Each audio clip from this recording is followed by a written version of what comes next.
Bonjour, je m'appelle Yannick Bedin et je suis candidat de la France Insoumise pour les élections européennes de mai 2019.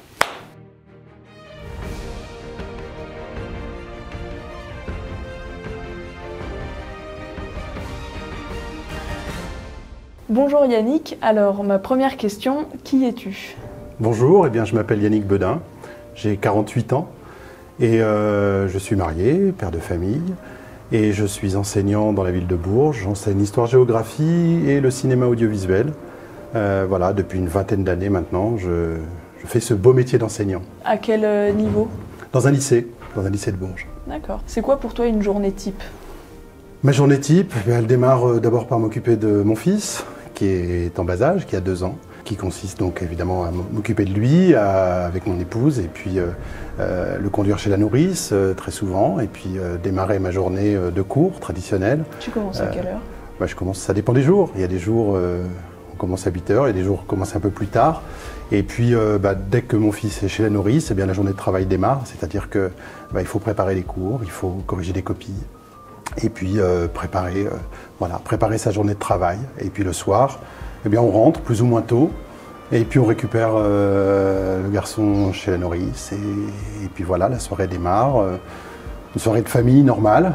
Et puis pour un enseignant, c'est souvent des corrections de copies assez tard, voire des préparations de cours qui peuvent nous emmener jusqu'à 23h, minuit parfois. On dit souvent que le temps de travail des enseignants se limite finalement à un temps de présence devant la classe, ce qui est absolument faux, puisque les études ont montré qu'un enseignant travaillait parfois plus de 40 heures par semaine, le plus souvent, parce que toute une partie de ce travail-là est cachée. Il se fait à la maison ou au lycée, en dehors des élèves évidemment, mais ça nécessite du travail personnel très important. Donc des journées qui sont assez longues, assez chargées, mais aussi assez diversifiées. Et tu es candidat sur la liste de la France Insoumise. Comment t'en es arrivé là? C'est quoi ton parcours militant? Comment t'as fait? J'ai un parcours militant assez ancien, en réalité. Je me suis engagé assez jeune dans l'action politique.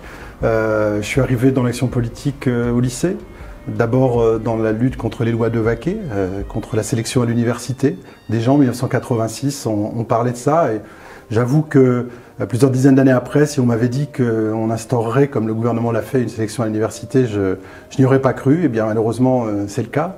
Donc c'est un engagement pour l'égalité sociale, pour la justice sociale d'abord, et puis ensuite pour la solidarité internationale. Je me suis battu avec beaucoup d'autres pour la libération de Nelson Mandela. Ma génération était marquée par le combat antiraciste et contre l'apartheid.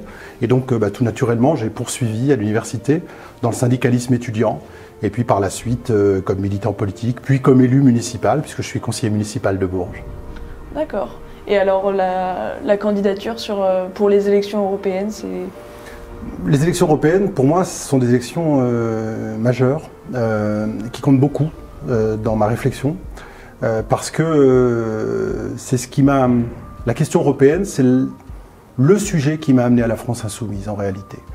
C'est parce que Jean-Luc Mélenchon et le mouvement de la France Insoumise portaient, à mon avis, ce combat contre cette Union européenne libérale que j'ai rejoint la France Insoumise. Et naturellement, je me suis porté candidat pour défendre un certain nombre de principes auxquels je tiens depuis longtemps, puisque j'ai fait la campagne contre le traité de Maastricht en 1992.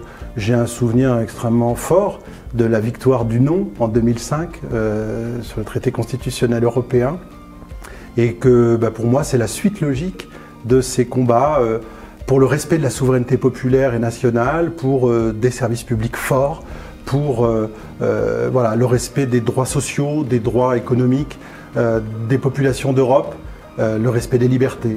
Finalement, tout ce que cette Union européenne dénie aujourd'hui, et on le voit chaque jour, aux peuples qui composent l'Union européenne. Donc voilà, tout naturellement, je me suis retrouvé dans l'envie de participer à ces élections un petit peu plus que d'habitude, c'est-à-dire en étant moi-même candidat. Et on vous a prévenu, parce que ça va être assez lourd, la campagne certes, mais ensuite, député, on jongle entre Bruxelles et Strasbourg, c'est pas mal de déplacements.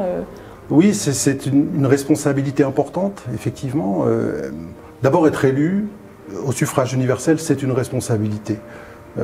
Qu'on soit conseiller municipal d'une petite commune ou au Parlement européen, je crois que la charge, alors c'est pas forcément la même en termes de temps, mais c'est une responsabilité. Moi, je viens d'une région qui est assez rurale, et les maires des petites communes rurales, même s'il y a 100, 200, 300, 400 habitants, pour eux, c'est beaucoup de travail, beaucoup d'investissement. C'est du 24 heures sur 24. Donc effectivement, Bruxelles, Strasbourg, ça paraît loin. Effectivement, c'est effectivement une charge de travail qui risque d'être lourde et importante. Mais je pense que quand on est dans ce combat-là, on est prêt à l'assumer parce qu'on le fait d'abord pour ceux qui nous ont élus, pour le peuple qui nous a élus, qui nous a porté à ses responsabilités sur un projet qu'on doit défendre. Donc voilà, c'est un investissement à 100%.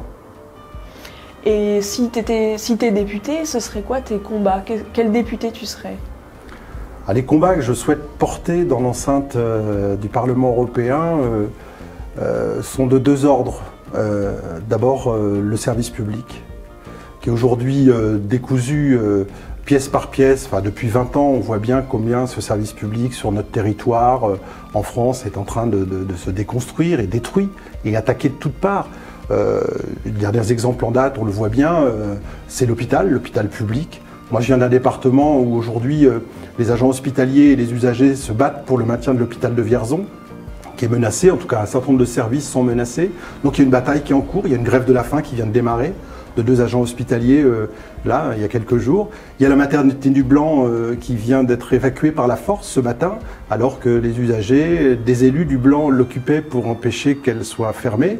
Donc on voit bien que ces services publics, aujourd'hui les Français s'en rendent compte, sont attaqués de toutes parts et sont en train de disparaître petit à petit, non seulement dans les zones rurales, mais aujourd'hui aussi dans nos villes. Et ça, c'est la mise en œuvre concrète des directives européennes, du plan santé, qui a inspiré la loi Bachelot, Hôpital Santé Territoire, qui a inspiré la loi Touraine. On le paye, ça, aujourd'hui, sur nos territoires. C'est des services qui ferment, c'est des hôpitaux qui ferment, c'est des maternités qui ferment. De la même manière qu'on voit la même chose se produire avec les bureaux de poste. Bref, aujourd'hui, très concrètement, sur nos territoires, on voit les conséquences de cette politique de l'Union européenne que nous combattons. Et donc, dans l'enceinte du Parlement européen, il est clair que moi, je défendrai, avec mes collègues, mes camarades de la France Insoumise, que j'espère très nombreux au Parlement, cette défense d'un service public qui soit un garant de l'égalité de tous sur tout le territoire, où que l'on habite et d'où que l'on vienne. C'est quand même le garant de l'égalité en République, c'est important, le service public. L'autre combat que je souhaite mener, c'est la culture, le combat pour l'accès à la culture pour tous. L'accès aux pratiques culturelles. Pour ça, il faut des artistes, il faut des compagnies vivantes, il faut des lieux de diffusion, il faut des politiques publiques qui soient ambitieuses pour la culture, pour permettre à chacun de pouvoir pratiquer, avoir accès à la diffusion culturelle. Voilà, les deux grands combats que j'aimerais mener au Parlement. Il y en a d'autres, sur l'écologie, l'environnement évidemment, mais voilà peut-être les chevaux de bataille sur lesquels je m'engagerai plus particulièrement. D'accord, et ben merci beaucoup et bon courage pour la campagne. Merci.